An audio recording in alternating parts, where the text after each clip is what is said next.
Salta di Piave. Un 57enne di San Donà si è avvicinato al rivale in amore e l'ha minacciato con una pistola che poi si è scoperto essere finta in via Mazzini davanti a un bar.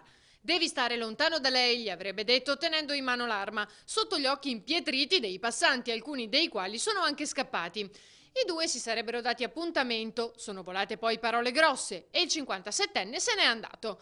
Poco dopo sono giunti i carabinieri per raccogliere le testimonianze, compresa quella della vittima che ha fornito le generalità dell'aggressore. Una volta arrivati nella sua abitazione, i militari l'hanno perquisita, trovando la pistola. Si è poi scoperto che a suo carico esiste anche un divieto di avvicinamento all'ex compagna.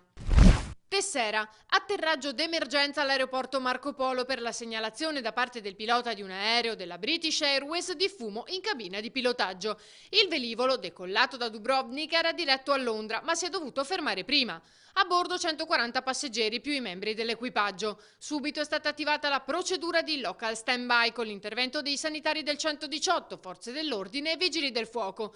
Tutto si è risolto e con ogni probabilità si è trattato di un problema tecnico.